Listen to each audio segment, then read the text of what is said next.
Welcome, bodies and ghouls, to episode 86 of Trivial Debates. As the shadows lengthen and the moon rises high, our brave contestants gather for a bone-chilling... Somebody turn the heat up in here. Battle of wits. On this Halloween special, who will survive the night and claim the haunted crown of victory? Only time will tell. I remember this game, Nightmare. I am the gatekeeper. No, that was my last job. Meet tonight's ghoulish debaters. Former champion Chelsea Harris from Tales from the Stitch. The crafty Chelsea is known for her twisted tales and creepy creations. With her sharp mind and eerie charm, will she weave her way to victory? Or will her opponents unravel her sinister plans? And we also have Colin Canning. Do they can you before or after the show? What? Rising from the depths of the Nova Scotian underworld, Colin's love for the eerie and uncanny is unmatched. Armed with spine-chilling insights, he's ready to haunt the debate stage, but will his arguments be enough to spook the competition? We'll find If not, I will out. resort to threats. And we also have Pat King, the Dark Prince. Prince or King? Of the debate realm. Pat King brings his royal prowess to this spooky competition. With a crown forged in shadows, will he summon the strength to rule this haunted battlefield? Or die on it? Or die. Prepare yourself for a night of ghastly debates, terrifying trivia, and sinister showdowns as our contestants face off in 6 rounds of hair-raising, horror-themed questions. We'll start with 1-minute opening debates, followed by a 4-minute open debate around the witch's cauldron. Then those who survive move on to the speed round. Let's the Halloween games begin!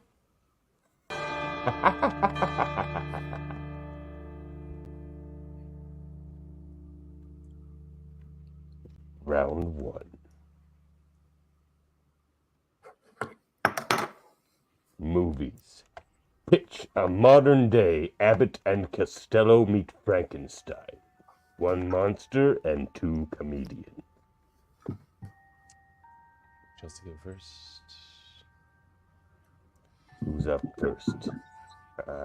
Chelsea. Oh, I get to go first. All right.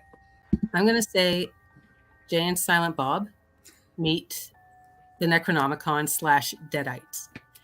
I think it'd be a great comedy. You have, Jay and Silent Bob, so, just 2 stoners hanging out. And, if they find the Necronomicon, damn well Jay is going to read from that. Even though Silent Bob will tell him not to, he's still going to read from it. And it's going to cause a ruckus, and I think they're going to handle it splendidly. They're going to be complete idiots, but as in all Jay and Silent Bob movies, it's going to have a happy ending, and they will survive. And quite frankly, I think even if Ash joined in, it would be fantastic to see Ash have to deal with Jay and Silent Bob fighting Deadites. I think it'd just be a great comedy, and it'd be a good time. Lots of weed, probably lots of boobies, foul language, blood, guts. It's great.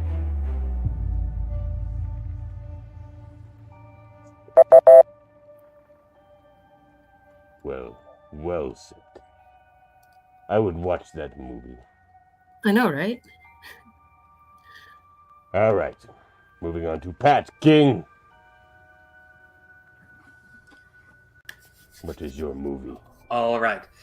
I went for a little off the beaten path. Channing Tatum and Vince Vaughn, and the Terrifier, Art the Clown. So this is very modern.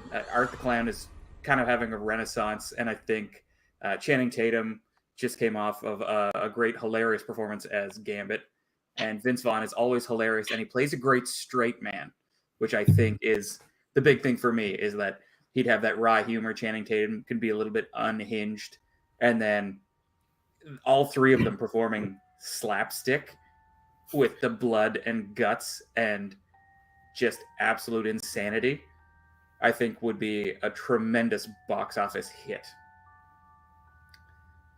And like Terrifier 3 just came out. Having a cameo with these two guys just coming off of some really great projects, I think like Vince Vaughn has got to be like, they're crushing the box office. It would make so much money.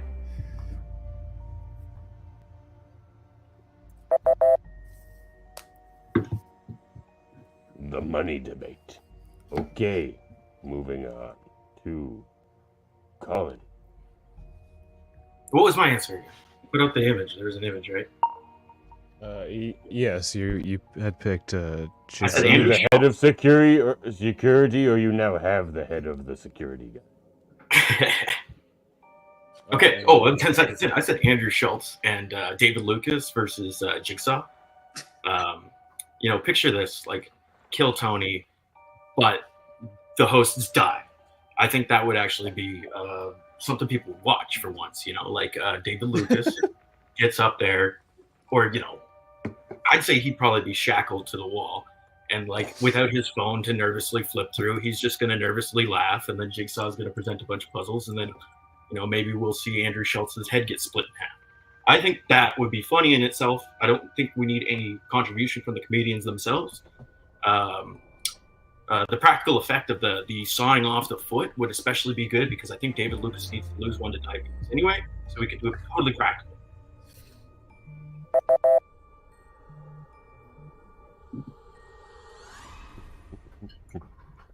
Okay. Very good. Open debate.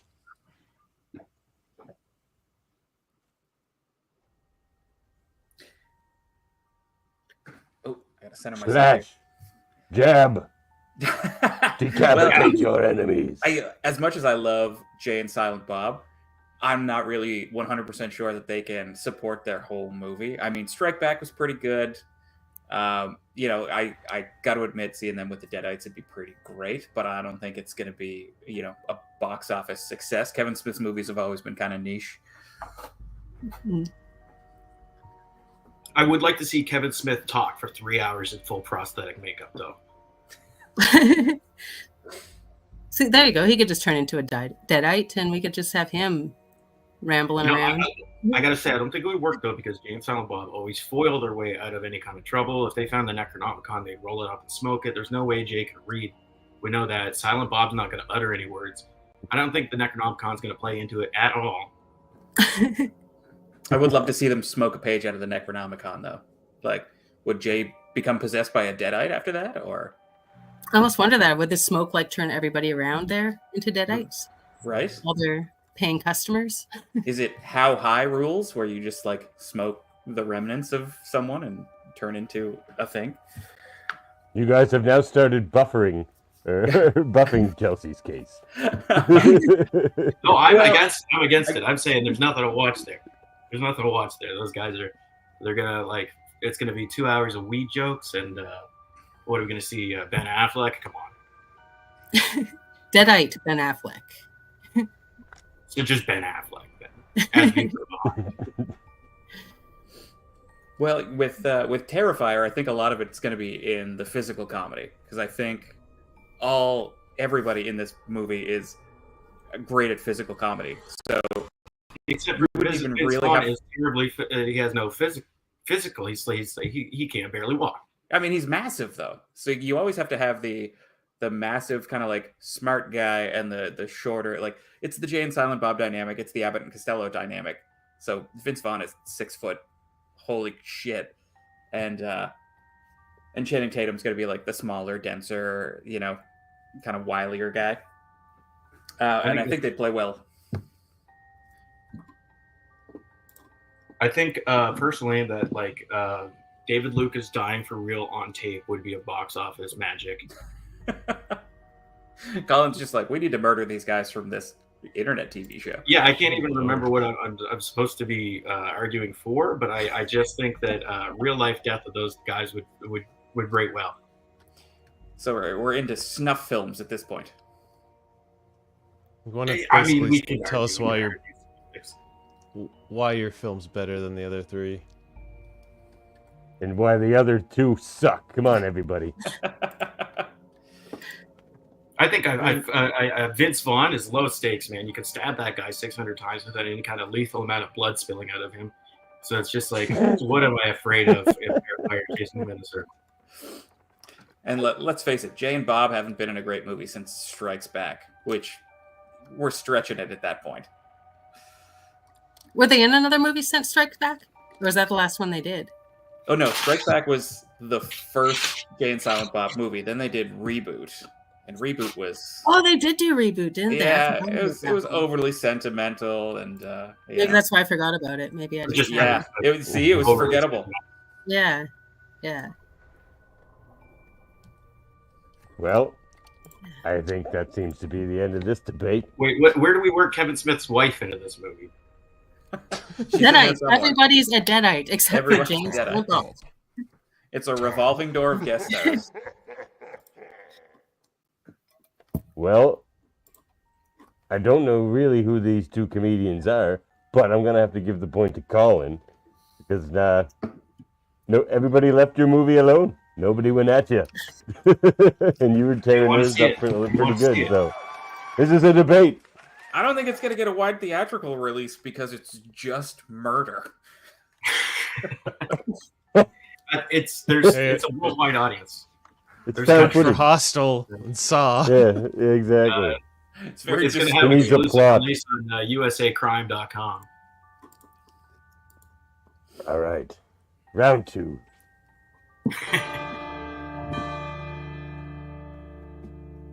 Oh, we've lost 2 people. Well, it won't be the last tonight. Lost one. Okay. Let's go with the question. TV. You can film a horror TV series in the scariest location on Earth. Where do you film it?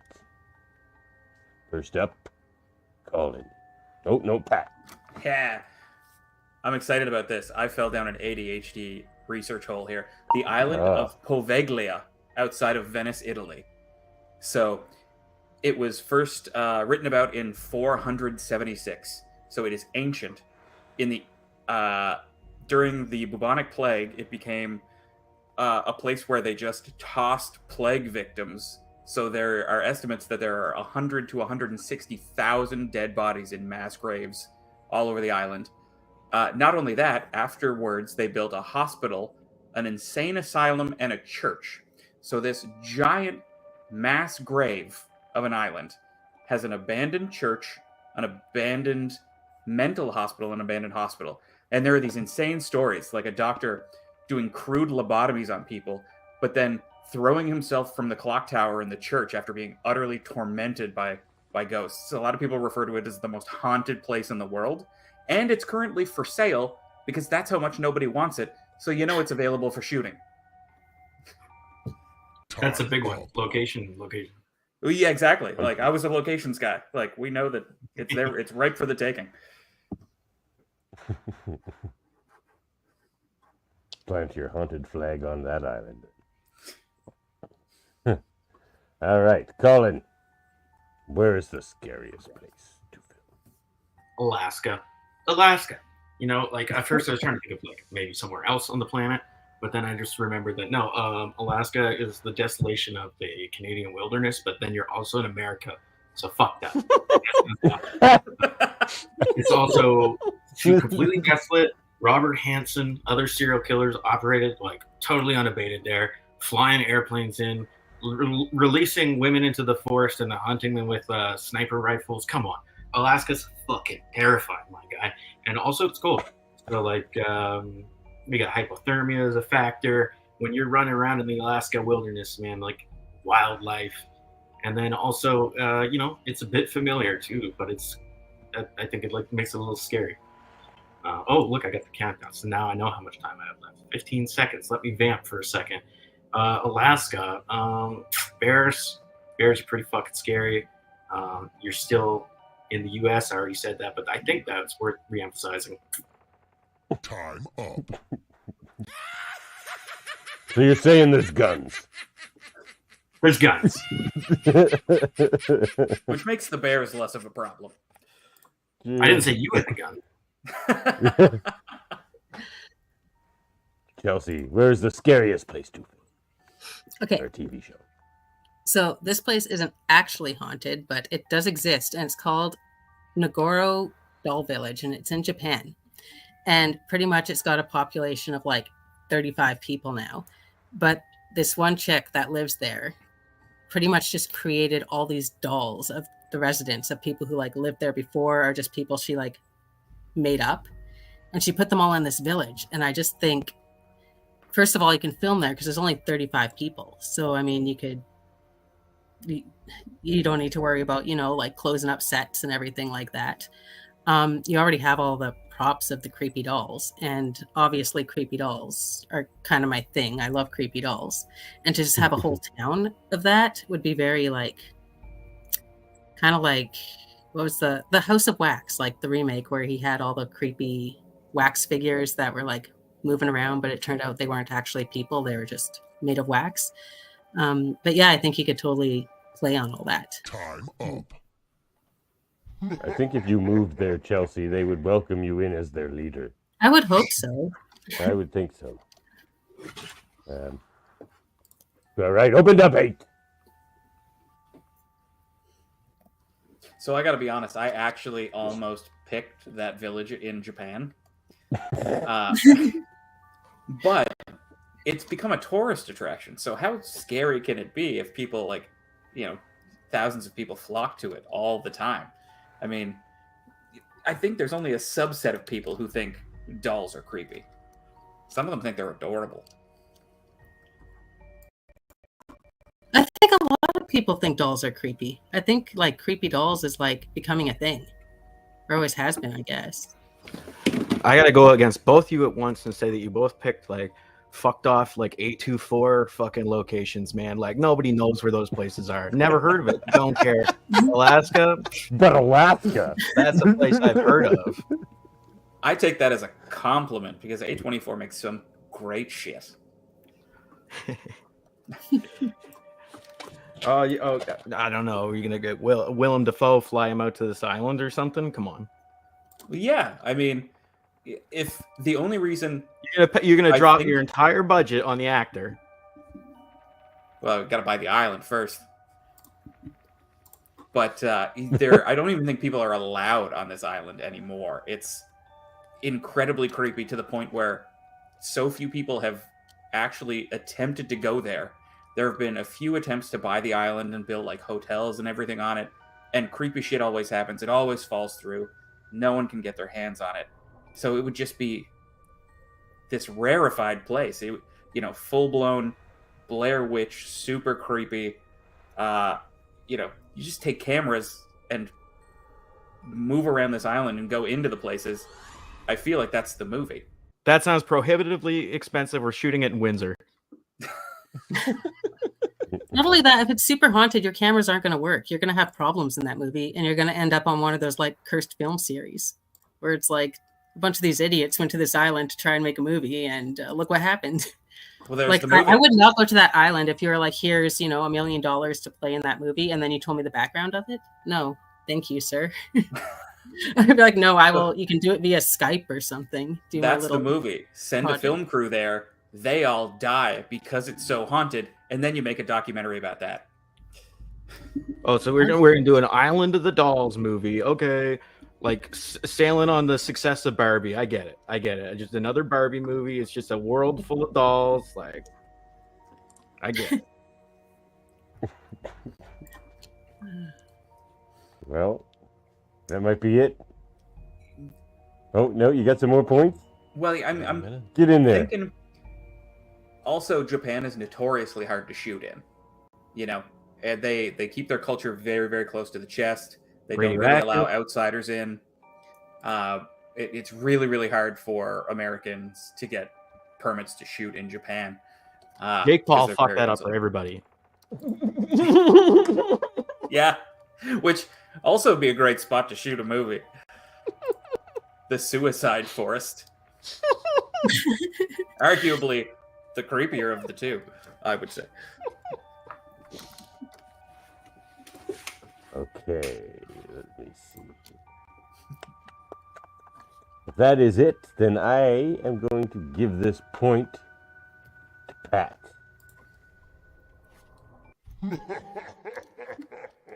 Other than the prohibitively expensive part, I don't think it was really torn down very well.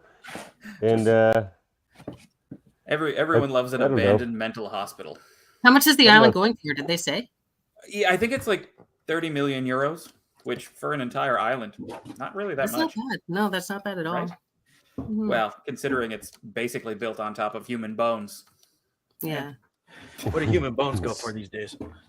Speaking of bones, let's go You a can make a little profit. deeper on these cuts. Come, feel a little more bite to tear down the others and get in their faces, if you will. We Oh, want some you solid motherfuckers are in debate. for it Now, now. I do have Yes. to say that I was explicitly told before the show that I couldn't use ad hominem attacks, which is the most of what I had planned. I did a lot of research on you all. I was going to tear you down based on your appearances. Like, I've got your mother's names all written down. But if we have this to is go the Halloween edition. We're those fine with all of that. concepts, then I will say that I'm at a disadvantage. But we can go ahead. All tricks All and right. treats are welcomed here. What's up Uh, next? Music? That's generally it, yeah. Music. You are throwing the ultimate Halloween party. Who's providing the music? Musician, band, or DJ?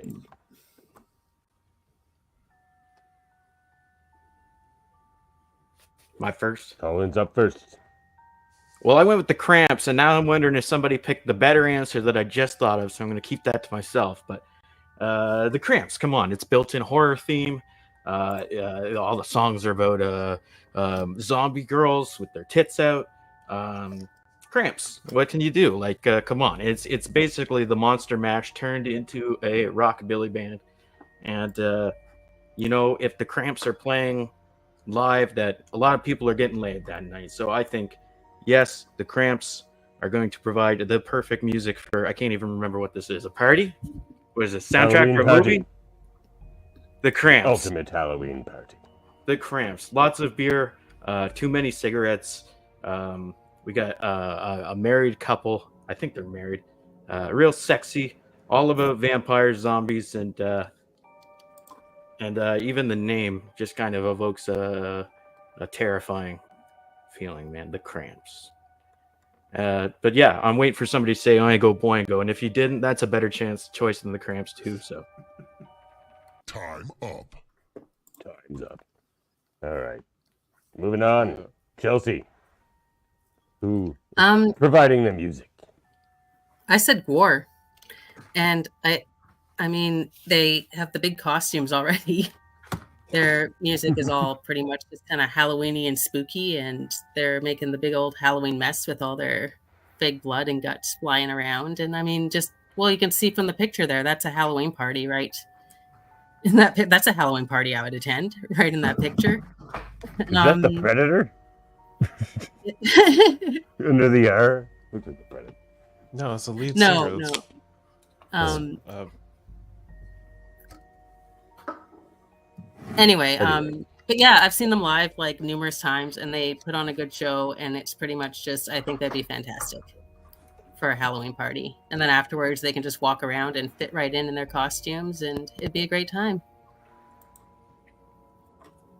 Wow. Okay, moving on to Pat. Okay.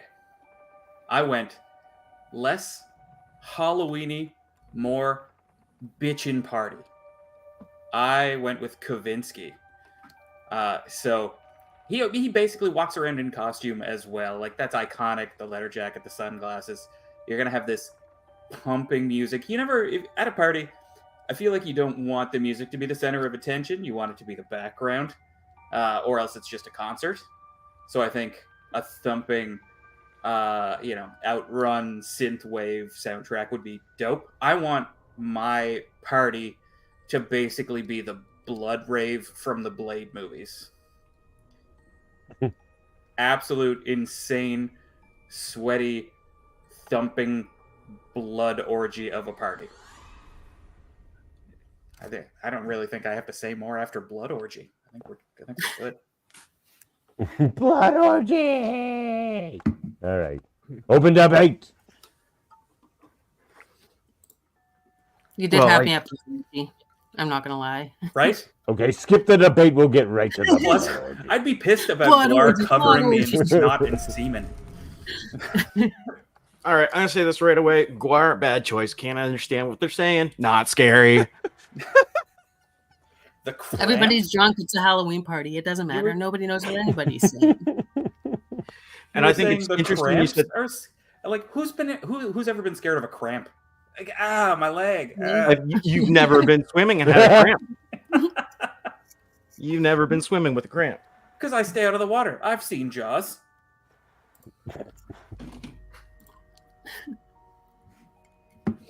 Well, I think it's interesting you said the Guar would fit in their costumes because fucking Guar can't fit in anywhere. Having those guys anywhere is a fucking fire hazard.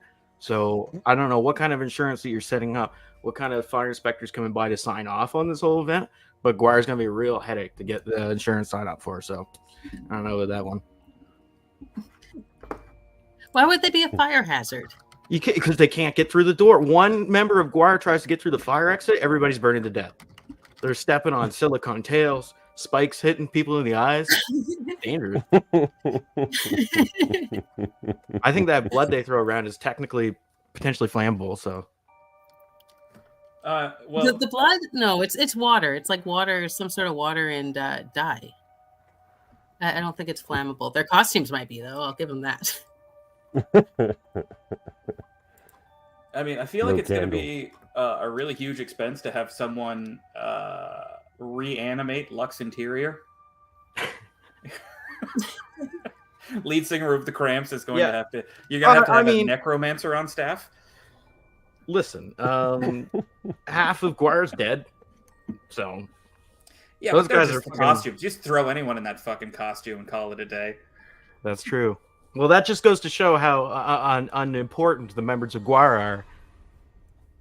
I mean, well, it wasn't how important they are. It was how cool they are when they look on stage for a Halloween party. I just think they'd be like perfect little decorations that like sing, kind of make mess.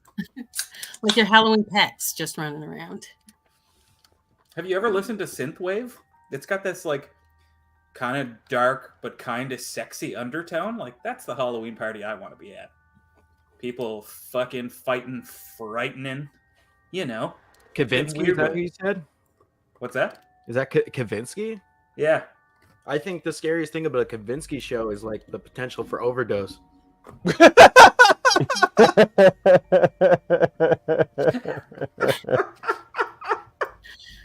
I'm just looking to set a mood. There's no scary lyrics. No. There's no costumes. Not scary. Nope.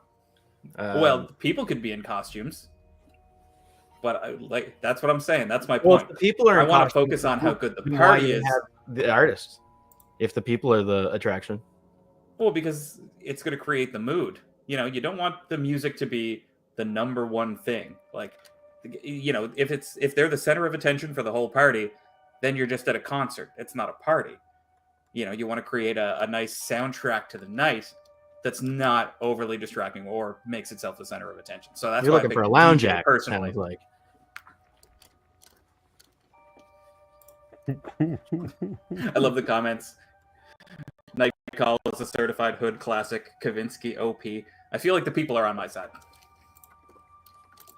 Okay. Everyone wants to come to my party. That's a chat bot. I've been tricked again. I'm so lonely. Okay. This one got a little feistier.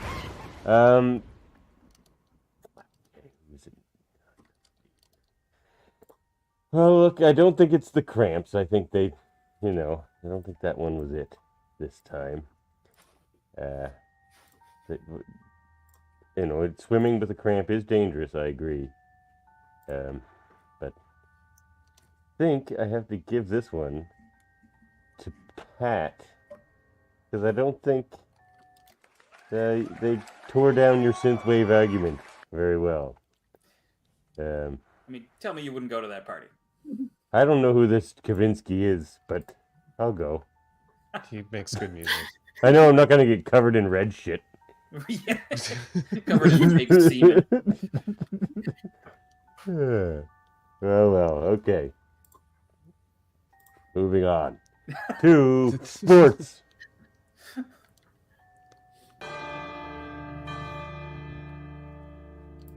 What everyone thinks of on Halloween. Sports! You are a new franchise in a horror-themed hockey league. What is your team name to strike fear into the champion Boomsticks? First up, Chelsea. I said the chupacabras. No, it's fun to say chupacabra. It's a creature that I think everybody kind of knows about, and it's just kind of creepy. They know about it. We don't actually know about it as a creature itself, so it kind of has a mystery to it, and it's just kind of spooky. I think it would just be cool to see the chupacabras on ice. Oh, and I like the little logo you did there. That's cute. Thank you. Perfect. Yeah. Chupacabras. Are you good? You're 30 seconds still left. Do you have anything else? How will they strike fear into the Boomsticks? Are they allowed to do something like weird on ice? I wasn't. Sure, why not? It's a horror-themed hockey league. Okay, well, they're actual chupacabras then. They are actual chupacabras that they have trapped, and they put them all on ice, and they put them on little skates, or they could use their claws to skate around the ice and have their big old little teeth and chase people. Yeah, see, that was next level. That's what I'm talking about. Okay. Next up, Pat. All right. So I went with the Cenobites. Everyone hopefully knows them from Hellraiser. They already have kind of a team structure. Pinhead, definitely the team captain. You've got Butterball, be a great goalie because he's massive. You got the Chatterer, who's going to be the enforcer because he is terrifying. And even when they move on screen, they kind of glide. So who's to say they're not already on skates? They just kind of float. So I think they are going to nail the whole hockey thing. Also, they're terrifying. They're like Deadites on steroids. So I think the Boomsticks would have a run for their money.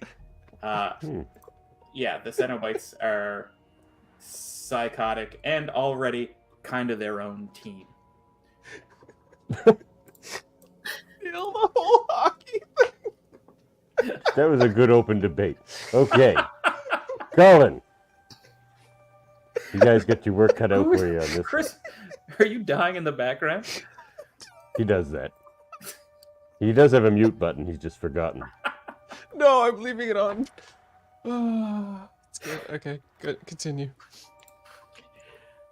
Okay. The question was about the name of the team. It wasn't really about everything. So I chose the Ohio "We Killed Your Family" Boomsticks, and this is a very personal attack against the Boomsticks.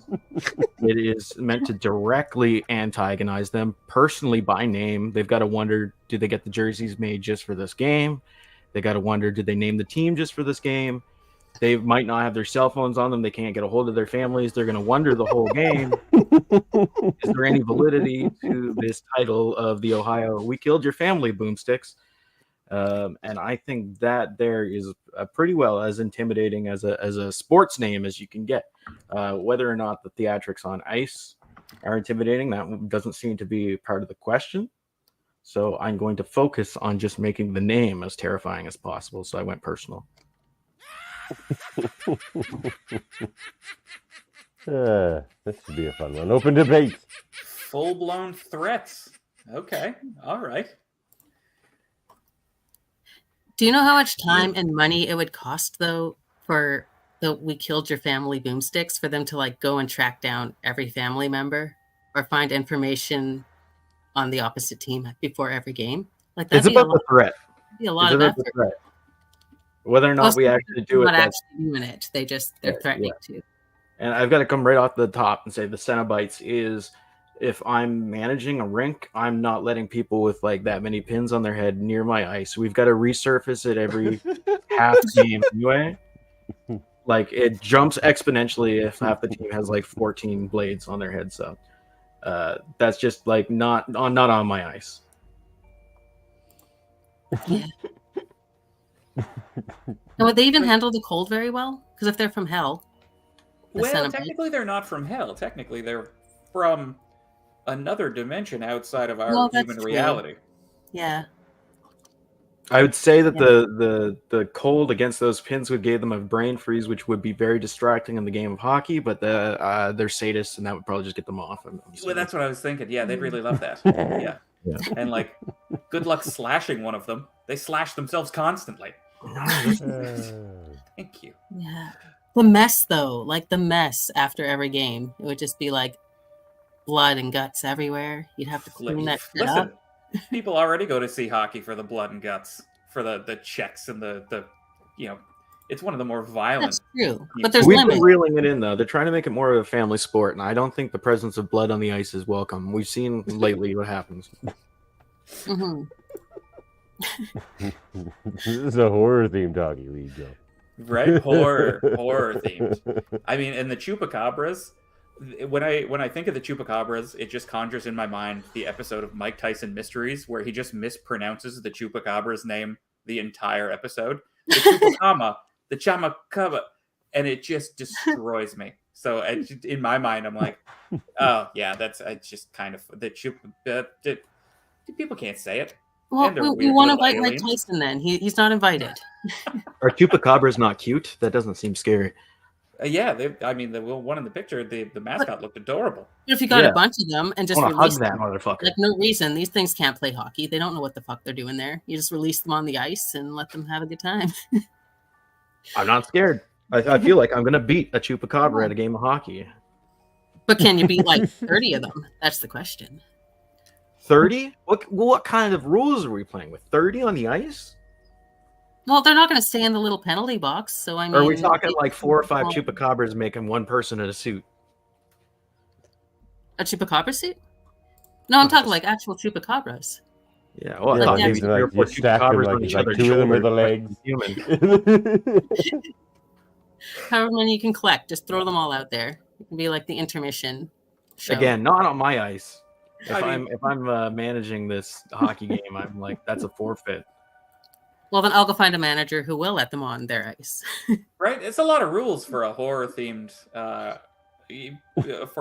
hockey league. You're being kind of heavy-handed considering one of your teams just threatened to murder the families of the other team.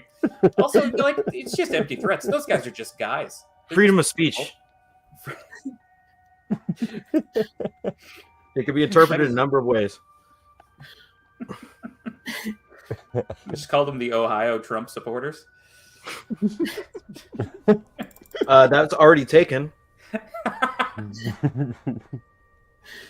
Didn't they already make the movie Red State?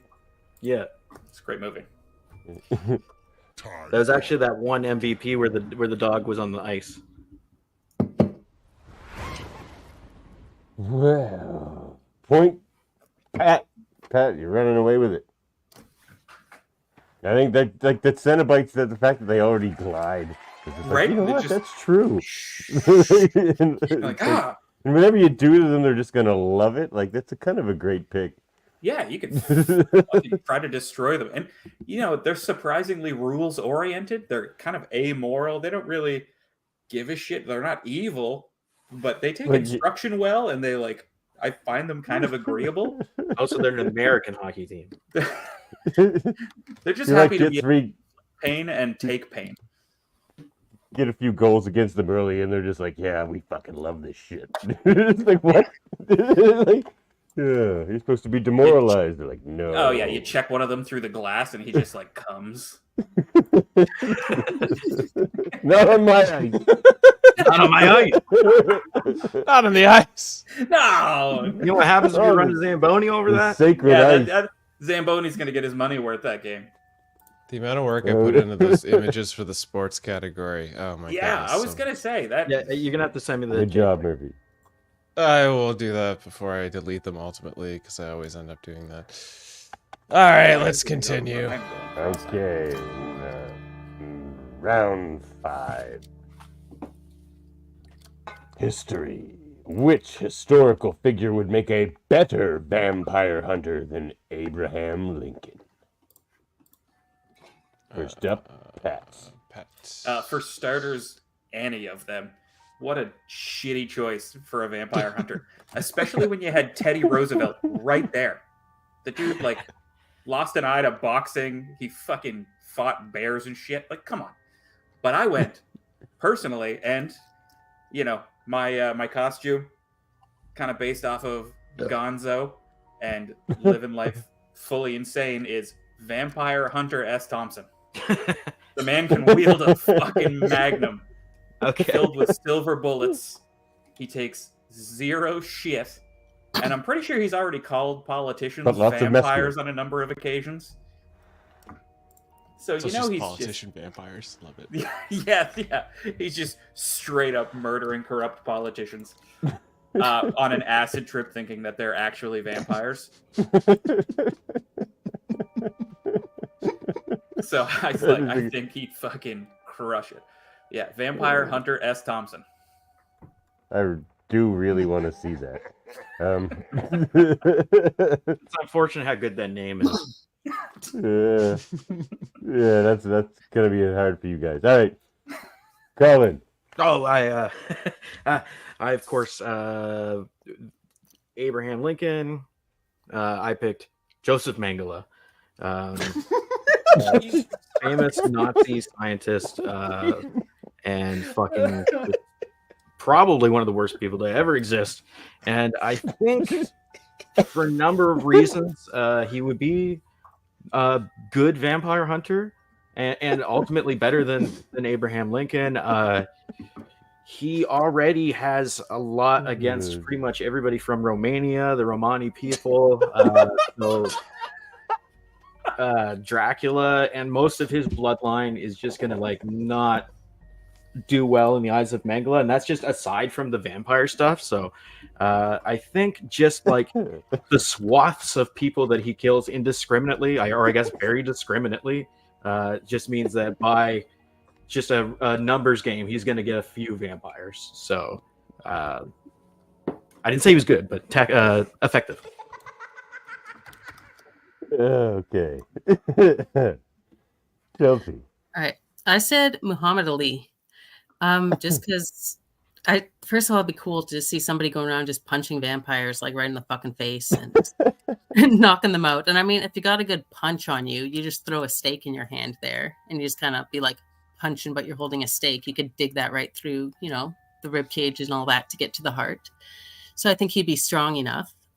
He was an activist too, so I think he could convince more people to join in and beat up all the vampires that need to be beaten up. I think he'd be fair about it. If there's some good vampires out there, he would, you know, let them live, and he would just go after the bad ones and the ones causing a ruckus. I think he would be a strong and fair vampire hunter. Assuming there's some vampires that want to behave and just want to live their life and, you know, just live forever watching people. I think he would let them go and get the mean ones. And yeah, like I said, just seeing a bunch of people punching vampires, that'd be fantastic. Okay. This is my favorite one so far. Open debate. Muhammad Ali, I think, is potentially a bad choice just because We know that he is not motivated to have any violence against people that aren't directly holding down the civil rights movement. He said so. He refused to go to Vietnam. And I think he would just be like, these vampires, like, they're not hurting me and my people. And I've got no qualm with them. That sounds like Muhammad Ali would not want to fight vampires. But the vampires are hurting people. Like, well, I'm assuming these vampires are like going around, blood sucking and eating people. Like, what if they go to his little town and start eating his family and friends? It becomes personal, I suppose. Well, Yeah. and you did say that there were good ones. Like, we're talking Children of the Night. We're talking in league with Satan, soulless vampires. But like, how But many you of didn't them are just? specify. There could be some nice vampires. I like to think if I turned into a vampire, I wouldn't be a huge dick about it. I would just, eat the people that I needed to eat. When Pat played Skyrim, he fought for the North. I don't know what that means. I'm not even entirely sure, but I don't like it. I don't like it at all. Yeah. I played Skyrim. I actually played a vampire. Yeah. Okay. Well, fun and very difficult. Where's your empathy? Wait, I feel like Hunter S. Thompson also has an immaculate bullshit detector. Like, the man could see through, he could see through disingenuous people. He could see through, political flim-flam. I think he would really understand the character of a vampire within minutes of talking to them, even if they're suave and kind of duplicitous. He'd just be like, no. I see you for what you are, you blood-sucking cretin, and then blow him away with a magnum. Hunter S. Thompson had a chance to kill a vampire when he walked into the bathroom on Richard Nixon taking a piss, and then he left him alone.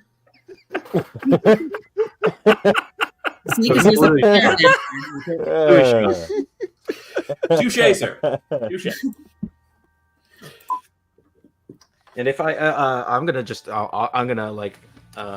fight for Mengele here for a second and just say that his years hiding in South America would also make him potentially good at stalking, following vampires, like jungle terrain, like any kind of thing like that. So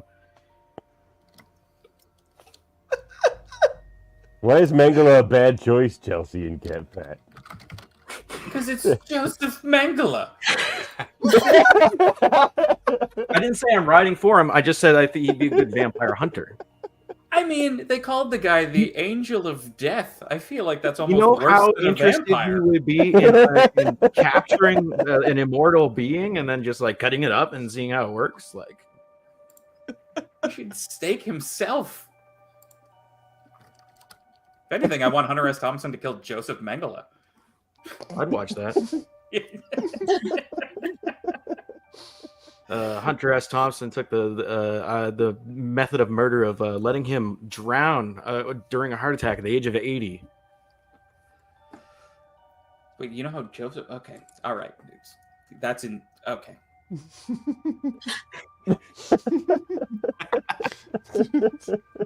He was at a vacation home.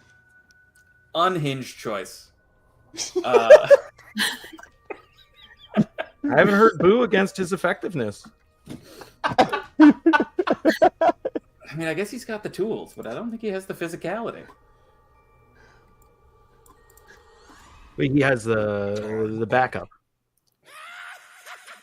Oh boy. Okay.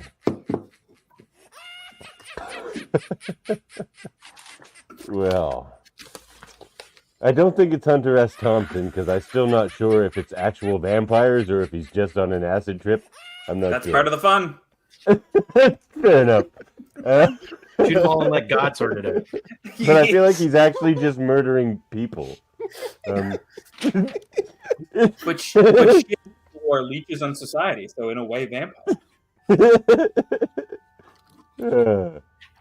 Oh, jeez. You almost had it with Mengele until like the physicality comment by Pat at the end. I'm not so sure he does have the physicality. I can't honestly. That guy, all he did was drink milk. I know he'd be weak. Yeah, he was mostly dissecting kids into already dead bodies. And they were And all I think Chelsea was emaciated. right that like once vampires start murdering people, Muhammad Ali's probably in the game. So I kind of want to see that. Like you cheer for him, and you know, maybe there's good vampires, but either way, I just want to see him punching like vampires in the face. The greatest of all time. I mean, he beat the shit out of Superman at one point. And he's floating like a butterfly, and he's stinging like a bee. And, you know, he could have a steak that looks like a bee sting, and he could be. Are like, you convincing I'm stinging yourself like a bee. right now? Are Hey, you convincing point yourself Chelsea. right now? We chose I it, already right? did. I already chose Chelsea. All right, well then I can But, concede that Muhammad Ali is the best. Yeah, honestly, that was a solid one. That's a good choice. Because he's like, yeah, it's the physicality aspect of it too, right? Because To be fair, we didn't hear a lot against it, so.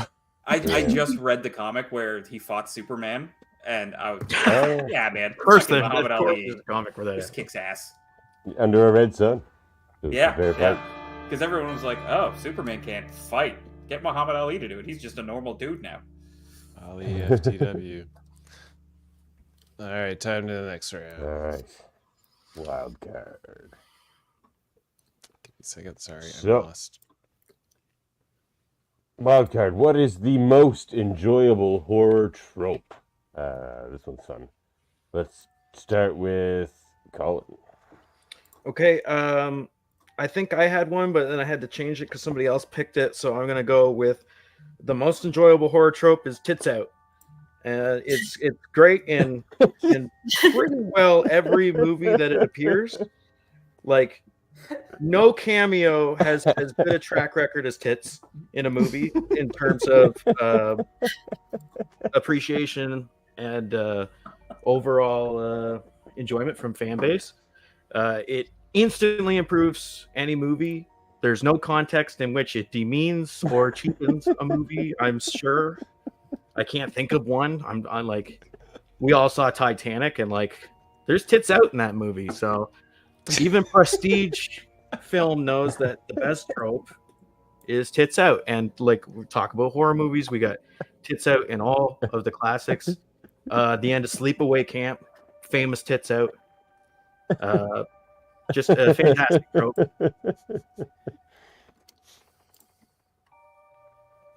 Yeah, I wasn't thinking about that as a trope, but definitely is.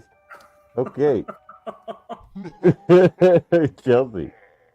I hate to see anybody argue against those. Mine was the weirdo who just warns you about something, you know, get out or don't go in there. And it's always, that's exactly the one I was thinking of when I made my answer.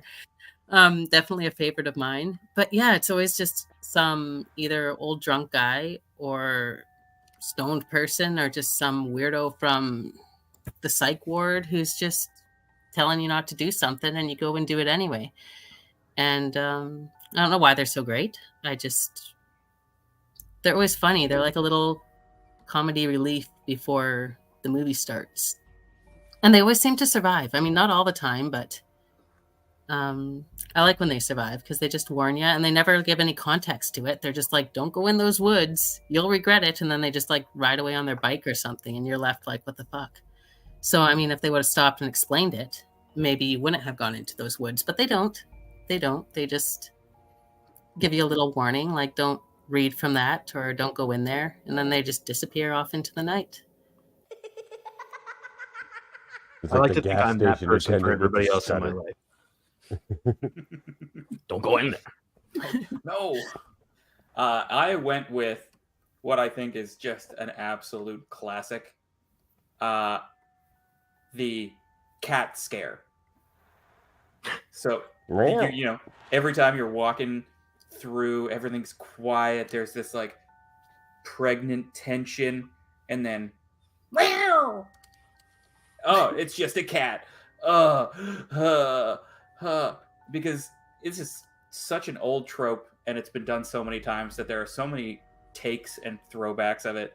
You know, it could be a cat. Oh my god, it's just a cat, and they turn around and the murderer is behind them as they're looking at the cat, and it's been in so many movies, and I don't think people would keep doing it if it wasn't such a classic trope.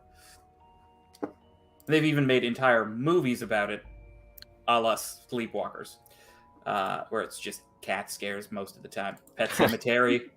Everyone loves Pet Cemetery cat scare.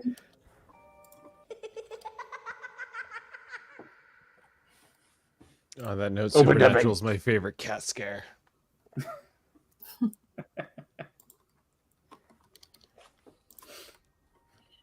Last chance for glory. Open debate has begun. Okay, somebody say something bad about tits. I'm ready to hear it.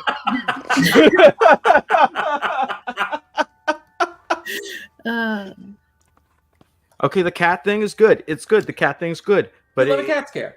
It breaks the tension. It breaks the tension. And then I'm usually like, oh, that's we're about to cut to the next day and they're having breakfast.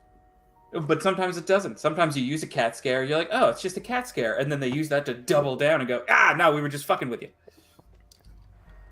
Cats the musical. That whole movie, Cat Scare, I guess. Yeah. And you know how much everybody hated that movie. I wish they would have left the buttholes in. That's a typical comment from somebody that likes the cat scare. Listen, maybe it's just the cat buttholes that I'm all about. It could be. But you don't always see the butthole in a cat scare. Sometimes they come from the side. I think the alligator scare is more effective. The alligator scare? Or like a bat scare? Just the alligator scare, you know, when in typical scene when somebody's, you know, creeping around and then an alligator goes, wah! And they're like, oh, it's just an alligator. They run across its head like Roger Moore in that one movie. Well, I mean, it begs the question: how many young actresses have been in early horror films and been taken advantage of and been mistreated on set just to get their tits out? Okay. I didn't know we were going for it. a moral. I didn't know we were taking a moral standpoint on the ethical inner workings of filming the tits out. I mean, is it a trope to just have tits in a movie? Horror.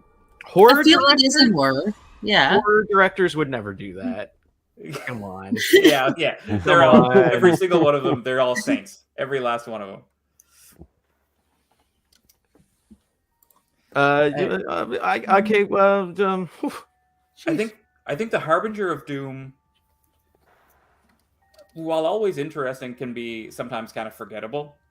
I mean, how many Harbingers of Doom do you remember? They're like, get out. How many times do you take somebody seriously when they tell you don't go in that room? Anyway, you're right. Like, they're very ineffective. In my life, if there are so many Harbingers of Doom, like in my day to day, every day, and I fucking ignore them all. Yeah, you're like, that's why they're so great, man. because they are like there's no point to them. They're pretty much just telling you what the audience already knows. Yeah, and I guess they're right every time, or else there wouldn't be a movie. Yeah, but it's always just a fun character. It's like, who are they going to throw in there to warn the people this time?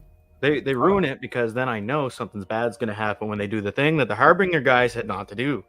Right. I want to see a movie where the Harbinger of Doom's like, I think something. I already know how this movie's going to end because they go in that house that the guy said not to. Yeah, don't go in there. You're going to get murdered. And then they go up there and it's just a house. And they're like, oh, that guy was just fucking insane. Who cares? And then they get murdered. Spoiler alert. Thanks for ruining the movie, guy. Every time. Came in the first act, told me how this thing ends. Come on. Oh, okay. He doesn't tell you how it ends because he doesn't specify why you shouldn't go in there. He's just like, don't go in. It could be anything. It could be a cat. They get specific. Yeah. You know, sometimes they'll tell you things like the dark gone sour. They can tell you specifically what happened, like the dirt gone sour, and you know, don't go up there. Sometimes dead is better. Like that's. But then give you a shovel and walk you up there, and help you. But if we're talking the most enjoyable, I feel like no one hates a cat scare. Like, everyone loves tits. Well, half the population loves tits. I don't know if maybe more than half. Probably more than half. I would say that's 70%. But everybody loves a cat scare. Not dog people. I want a dog scare. I didn't really hear anybody argue against tits very well. Tits out with. They're just the one real world example of bad things. I gave it a shot. Just the one example of how it's actually bad in reality and how it's a bad choice. But in movies, it's like, God damn it, man! Everyone loves to see tits. Everyone. I don't want to think about the ramifications. Talk amongst yourselves. I'll be right Right. back. You don't want to think about having an intimacy coordinator. I don't want to think about how the media I ingest perpetuates any kind of ethical problems. And with that, we unfortunately are eliminating our champion, Chelsea Harris. Chelsea, you're welcome to obviously stay here as we go through the speed round. I love six final questions between our two surviving competitors, Colin and Pat King. Our host is coming back just in time to read those things for what A we cat scare. call... Ah! Did it work? It's just cute, not scary. Oh yeah, no, it's got Aw. to jump into frame, It's just heartwarming. and yeah, it's got to jump into frame and meow really loudly. Oh, God. But Son when of a bee. No. Nope, still cute. Sorry, Lulu. Even the name is cute. All right. Lulu the Speed Destroyer. Yeah, Chelsea, I might need your help to decide these. We'll see. As a former champion, you are an expert in these matters. So. Okay. Speed round question number 1. Movies. Some of them will have 1 or 2 options. Some of them you'll have to just shout out your choice quickly. Movies. You are being tormented by a paranormal entity. Who are you going to call? Ghostbusters or the Warrens from The Conjuring? Ghostbusters. 100%. All right, Ghostbusters are real. The Why is it Warrens are fucking Ghostbusters? frauds. Wait, sorry. Give me 1 second. Am I too I love quick? that this debate is starting off with the Ghostbusters are real. They're more real than the Warrens. Yeah, but every ghost the Ghostbusters have caught is just like, I make gross stuff on stuff. Hold on. Colin gets 30 seconds first. before he Okay. opens it. Go ahead, Colin. Wait, so I argue about both of them? Or do I just... No, your pick first. Okay. Your opening debate 30 seconds, and then there's 15-second rebuttals for each. So you give 30 seconds to give your argument, and then we give 15-second rebuttals. Okay. Okay, your time begins now. I'd say the Ghostbusters. The Ghostbusters are real. They have actually caught ghosts in reality. We've seen it. We've seen footage of this happening. The Warrens, famous frauds, total fucking fakes. Just getting money from people that are experiencing severe depression over loss of loved ones and are holding on to any kind of scrap of hope that they might talk to them again, and just bad people. Ghostbusters, I'm calling them every time. 100%. Even the new ones. 30 seconds to Patrick. I mean, all the ghosts the Ghostbusters have caught are essentially as dangerous as a librarian or a teenager with an internet connection. They just leave goo everywhere or throw books around. Nothing that they've caught is like world-ending, I don't think. Like, they've never been a legitimate threat. The Warrens, I never fucking seen The Conjuring. Oh. 15 seconds to Colin. 15-second rebuttal. What about that one Ghostbuster that sexually assaulted, or the ghost that sexually assaulted the other Ghostbuster? Forcibly gave him head. He couldn't even see what she was doing. That's pretty dangerous. That's not just some slime shit. That's like fucking bad. 15-second rebuttal, Patrick. All right, well, I mean, the Ghostbusters got to be way more expensive. I feel like the Warrens, they just do it for the love of the game. They're just a family who had to do it because they were forced to do it. Survival. Point Colin. Call the Point Ghostbusters. Colin. All right. TV. Conjuring. I actually like those movies. They're good movies. I'll have to check them out after this. Yeah. Like the way the the characters that the Warrens portray themselves as, pretty good ghost hunters. That's not what they were. But... All right. TV. Which Universal monster would make the best lead character for a multi-season TV show?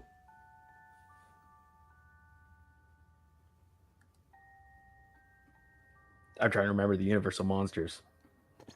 Frankenstein's monster, Dracula, the creature from the Black Lagoon, the Invisible Man, Dracula's already got this. Frankenstein's Wolfman. First one to give their answer gets the first pick. I'm gonna go with the Invisible Man. Invisible Man for Patrick. You get time to think about it. Call it. Yeah, 30 seconds, Patrick. Patrick. Oh, you're going for Patrick? All right. Okay. Patrick first. 30 I seconds. feel like the Invisible Man, it's like, yeah, you don't get to see a lot of him. Great, gonna save a lot of money on effects and shit. But not only that is the moral challenge of staying a good person when you're invisible all the time.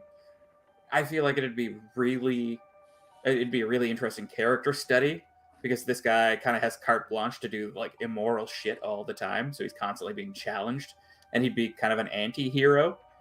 And I just think that'd be an interesting show to watch for, multi-season. Colin, 30 seconds. I say Frankenstein's monster because, what kind of deeper character could you have than the misunderstood monster? We've seen sexy vampires. We're fucking tired of it. The Invisible Man. Yeah, I want to watch nothing on a TV screen. That's what I want to see. Is just an empty frame of the Invisible Man. I'd rather see Frankenstein grapple with the world treating him wrong, his incapability to communicate, and then branching together and learning to love. 15-second rebuttal, Patrick. See, but I don't think you could make a multi-season show about that. Like, yeah, his growth and how he deals with how people see him. Once he grew and learned, then the story's over. I'd rather see a guy grapple with him slipping into. 15-second rebuttal to Colin. Frasier went 10 seasons, so I think we can get a couple out of Frankenstein. He's just another tall guy with a big forehead, and we're starting a little further back, but the stretch to become a human is about the same as Frasier Crane from the season 1. And we'll have a Daphne marriage thing and everything. Point Colin. Oh my goodness. Making a comeback here in the speed round. Shouldn't Colin have 4 points? Did he get the point last round? I thought it was Patrick. No, it's 2. All right, my bad. Sorry, I'm slipping. Okay.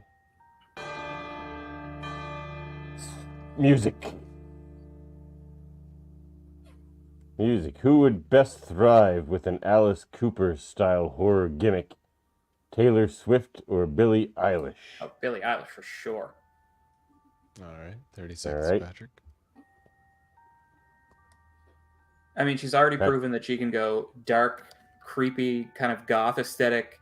She's also, the dresses she's worn, she can also do, traditional, Victorian Gothic stuff. She's definitely had a darker image. I can't think of one time that Taylor Swift has been anywhere close to edgy. She's a fucking walking feather pillow, really. 30 seconds, Colin. Okay, so we're gonna go with a sapphic kind of Alice Cooper with a basketball jersey on and massive shorts. Nah, I think that Taylor Swift already rocks the sequins. Too much makeup, over theatrics. Have you seen her stage shows? She's basically halfway to cutting her own head off on stage anyway. So I think Taylor Swift, Alice Cooper kind of theatrics is going to be logically the next step for her. Actually, I don't even think that this is a far off scenario. I think we will see this in the next year. 15-second rebuttal, Patrick. I think the closest Taylor Swift has ever been to Alice Cooper is just playing the same arenas that he's played. I've never even seen her with dark, really decent makeup on. I don't know. She's sequins. You think sequins and Alice Cooper go together? Rebuttal, Colin. Sequins and Alice Cooper go together quite well. I mean, I think I'd look at some more of Alice Cooper's stage costumes, okay? And he was a man about the stage show, and like Billie Eilish is gonna come out, and sure, all the girls are gonna go crazy, but like, is that like what Alice Cooper did? That's debatable. Point. What do you think about this one, Chelsea? Honestly, I don't think I've ever heard a song from either of these people. In fact, I know so little about pop music. Murphy had to choose the second person to choose. Billie Eilish is too hip Billie right Eilish. now. I'd have to say Billie Eilish. I mean, Okay, I was leaning that way. yeah. Okay, point Pat. Making it a game now. The sequence thing was pretty funny.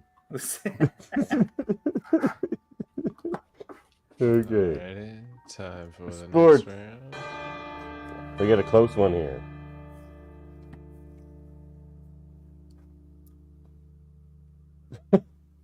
Sports. Whose head would make the best horror football? Just said anybody? Yeah. Anybody, yeah. Anybody. Arnold, hey Arnold. That's a great choice. Okay, go. 30 seconds to call it. Arnold, Do I from get to Hey pick Arnold. one? You get to think Yeah, of it by you your have 30 seconds choice. to think about it. Precedent's been set. Hey football head. Cut that kid's head off. Give it a kick. Wow. Apparently it takes place in Washington State. I think that also is more of a football state than New York, which I always thought Hey Arnold took place in. Helga Pataki, man, she could kick that shit fucking across the moon. I don't see how I may have taken a bad choice because it's not horror related, but I think decapitating a 10-year-old boy and kicking his head around is probably scary. Patrick, you get 30 seconds. When you're ready. I'm gonna go with Joseph Mengele.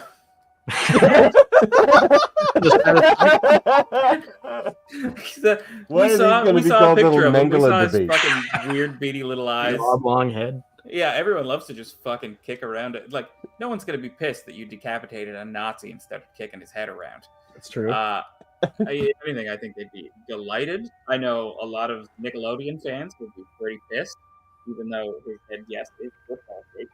I think he's a delightful human being, and that would be terrible. No one would rejoice there. 15-second rebuttal, Colin. Nickelodeon let Dan Schneider go crazy for like a decade. They don't give a fuck about that kind of stuff. You pay them enough, and they're gonna let you saw Arnold's head off. He's an orphan; like his parents aren't coming. So what are you? 15-second rebuttal, Patrick. I'd like to just point out that this is the second time in the debate that Colin has defended a Nazi. I'm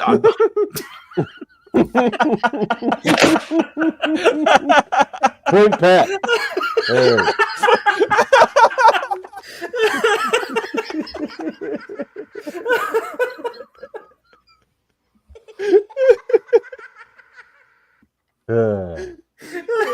So God. Yeah. Moving on. Verbal uppercuts work really well on this. Oh, sweet Jesus. Okay. Oh, Christ. Setup. He set you up, Colin. History. History. Which 20th century toy would make the best possessed toy like Chucky and Annabelle kind of thing? Bratz doll. 30 Furby. seconds, Colin. Chucky could fucking stab you, kill you, chase you around the house, scream at you, do voodoo spells on you, but a Bratz doll is gonna fucking make you cry. Okay? It's gonna fucking tell you that you're tacky, you're gross, that all the girls have been talking about you and they think you're ugly. And the Bratz doll is gonna just be the worst fucking thing to possibly be sentient, running around just saying whatever the fuck comes off the top of their domes. You just know it. 30 seconds to Patrick. We'll just send the dude from Nickelodeon after them. But have you legitimately ever fucked with a Furby? Those things have the deadest eyes, and they ask these horrifying questions in this calm sing-song voice. I think a Furby would sit on a shelf and taunt you like the Raven from fucking Edgar Allan Poe. Like, this thing would drive people utterly insane. Because they already kind of do, if you've ever interacted with one. I find them unsettling. 15-second rebuttal. Call it. Furbies aren't scary. Furbies are cute. They're delightful. Everybody loves Furbies. I love Furbies. I have 4 at home. They're completely comforting. There's nothing scary about a Furby. If a Furby came to life, it would be the best fucking day of my life. 15-second rebuttal, Pat. But we're talking about if it was possessed, like Annabelle or Chucky. Chucky was originally just a cute doll. Then he was possessed by the soul of a serial killer.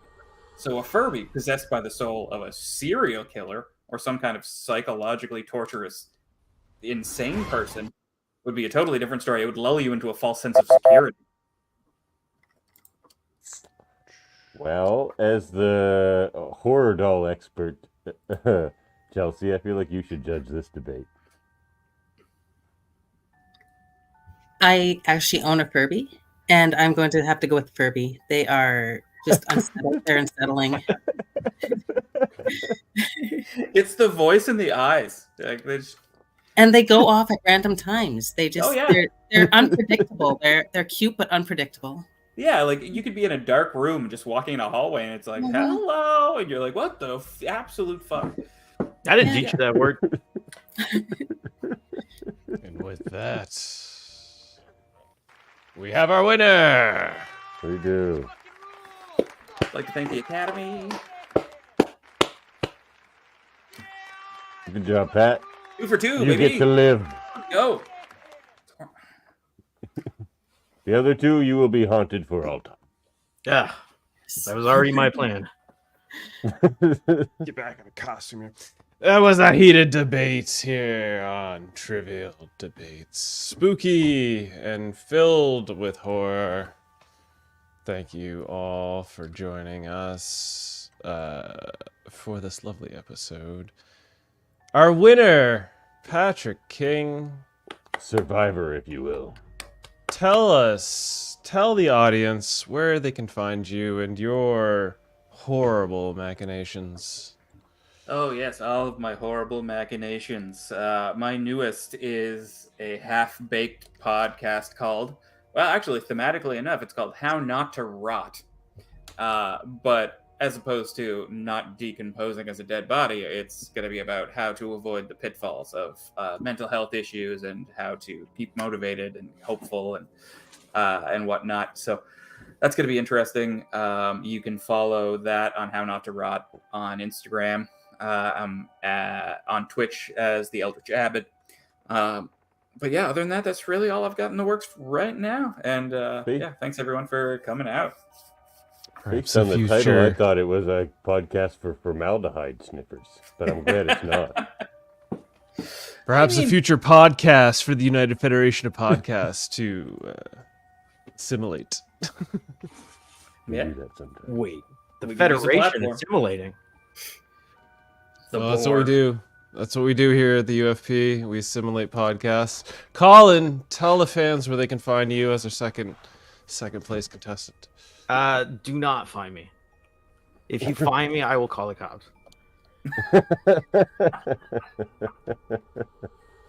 Fair enough. Well said. Fair enough. They won't show up, but he'll call them. Yeah. He'll call them either way. They'll With come that, after and then they'll cause more problems. Chelsea, thank you for your time. Where can we find your wonderful creations? You can find me under Tales from the Stitch, and that's on Twitter and Instagram. Oh my god, your stuff's amazing, by the way. Oh, thank you. Yes, you can go take a peek, and I have a website, talesfromthestitch.com, and you can check out all my creepy little yarn dolls. Yeah, go look at those. They're really cool. Oh, wow. Very cool. Damn. Okay, yeah, no, looking it up right now, that's sick as hell. Yeah, I don't Yeah, even know how they're you so do that. Very cool. Well, with that, we want to thank you all for spending a little time with us. This is the first of 2 Trick or Treat episodes we have going on Halloween. We'll do this annually for Trivial Debates. 2 Halloween episodes in our month. Normally we're a 1-month podcast, but you know, it's Halloween. We gotta Best time treat of it year. up. It's that time Spooky of the season year, is baby. best season. And we want to thank you for joining us for this first of 2 episodes. As always, you can find more podcasts here at the United Federation Podcast. We got all kinds. You're gonna find a You little. can vote for this one. Yeah, you should in the vote for this coast. one if East Best You guys are Coast. Haligonians. podcast. from- This was this was an East Coast podcast episode of Halloween Trivial Debates.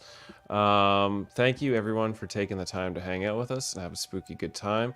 You can find us again. We'll be back October 27th for the Treats episode. Our host Davin is going to be a contestant against our host Mortis Media, and we've got Morgan Drace and our own Stephen Waters. It's going to be a fun little time. Mortis' first time Is hosting that third Trivial picture Debates. supposed to be Stephen Waters? That's Stephen Waters' picture. Yeah, he drew that himself. He prefers that Okay. one. Yeah. So that's what we do.